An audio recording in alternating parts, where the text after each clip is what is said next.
Hello, grade 12 students. In this video, we're going to talk about the most important points in the genetics chapters about the gene localization, chromosomal abnormalities, as well as the prenatal diagnosis.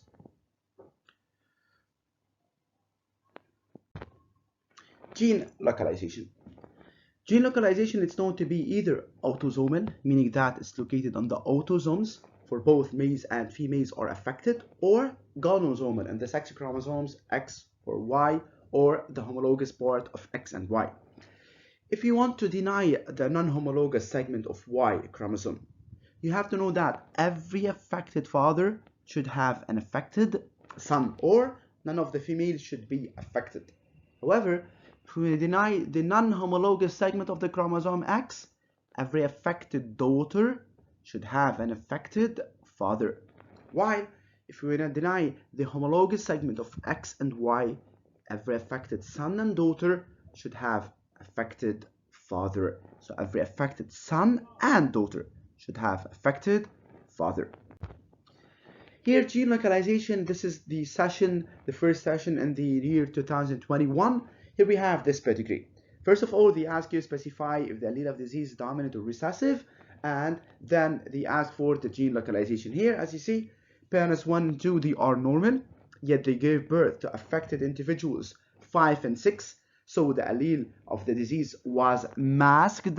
Very important word, you have to say the word masked in the parents, and it's recessive with respect to the normal dominant allele. You have to give the symbols. Let N capital be the symbol of the normal dominant allele, and let's say let D small be the symbol of the allele of the disease, which is the recessive allele. Here in this pedigree, if we want to deny the Y, the non-homologous part of Y, every affected son should have an affected father. In this case, this child 5 is affected. His genotype should be XYD, since we're talking about the non-homologous part of Y. Should inherit YD from his father too, who should be affected of genotype XYD, but he is normal, so it's not the case.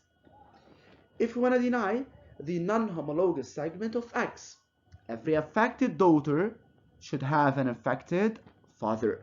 Here, daughter 6 is affected. Her genotype should be XD and XD, who should inherit XD from each of the parents, where the father should have the genotype XDY. Why we didn't put any allele on the Y chromosome, since we're talking about the X. So this father should be affected, but he is normal, so it's not the case. Third case, if we deny the homologous part of X and Y, every affected son and daughter should have an affected father. So daughter and son, 6 and 5, they should have the genotype XD, XD, and XD, YD respectively. Why? Because they are affected and the allele of disease is recessive, should be expressed in the homozygous. So this daughter will inherit XD from both parents, from the father and the mother. So the father should have XD, while the son should inherit YD from the father. So he should be XD-YD and should be affected, but he is normal. So it's not the case, then the gene of the disease is autosomal. Here, another pedigree, gene localization, while in the session of the year 2021, the second session. Here, as we have a look, parents 3 and 4, they are affected, while they gave birth to normal children. So the normal allele was masked, and they should inherit the allele from at least one of their parents. So the normal allele is masked in the parent, and it's recessive with respect to the allele of the disease, which is the dominant. So N small for the normal and D capital for the affected allele, since the allele of the disease is dominant. So here, if we have a look, these two parents are affected. Let's first start with the gene localization. Here, the case is opposite. The disease is dominant. So every affected father should have an affected son. If the gene of the disease is located in the Y, non-homologous segment of Y, so here we have X, Y, D.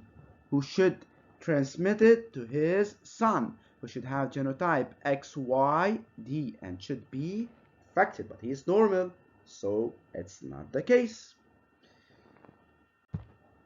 If the gene of the disease is located on the non-homologous segment of X, what is the case here?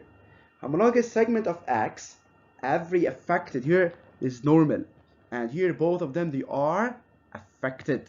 So here they should have, the mother should have at least XD, at least, whether the XD can be XN and XD together, and the father here should have XDY.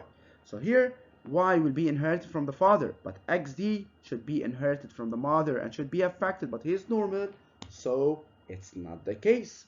While if the gene of the disease is located on the homologous segment of X and Y, these two children, and son and daughter, 8 and 9, they are normal, and they should have the genotype XN small, YN small, and XN small, XN small. Who should inherit? Here the son 8 should inherit YN from his father, and the daughter should inherit XN from her father. So the father should have XNYN and should be normal, but he is affected, so it's not the case. Therefore, the gene of the disease is autosomal. Chromosomal abnormalities. Talking about the chromosomal abnormalities, you have to pay attention to two important types, either numerical or structurally. Numerical, it affects the number of the chromosome. Either we have a missing chromosome, like for example missing chromosome in the pair 8 or 9 or 10, monosomy. In the case of the Turner syndrome, whenever we have abnormality at the level of the chromosomes, or we have extra chromosome like the case of Turner syndrome, trisomy 21, trisomy 18, or in the case of Klinefelter syndrome, XXY. Structural abnormality, it affects the shape of the chromosome. Here we have translocation, like Robertsonian translocation, or we have missing or extra part of a chromosome. Now, prenatal diagnosis. Prenatal diagnosis, we have three important techniques. First one is chorionic villus biopsy. It occurs starting from the 8th week of pregnancy. The second one, amniocentesis, in the 16th week of pregnancy, while fetal blood sampling in the 20th week. So the safest one is the chorionic villus biopsy. But pay attention, please. In the official exams, they ask you, what can you say about the prenatal diagnosis of the fetus according to a pedigree, according to gel electrophoresis or electrophoregram? So you have to pay attention. Whenever they ask about the prenatal diagnosis of a fetus, you don't have to mention these. These are the techniques. However, you have to talk about the fetus, if it's normal or diseased or affected. This is meant by the prenatal diagnosis. So pay attention to this. Pay attention, please, in the question about the gene localization. Whenever they ask about symbols, or they ask about dominant and recessive, you have to give the symbols. Don't forget this. You have to deny the cases to reach the final case, and pay attention. If they ask you that, or they mention in the text that the gene of the disease is located on the non-homologous segment of chromosome X, so all of your work, all of your genotype should be on the X. For example, XD, or XDY, or XN capital Y. So all of your work should be on the X if it's mentioned that the gene of the disease is located on the non-homologous part of X. So pay attention to the question and read the question carefully. Good luck.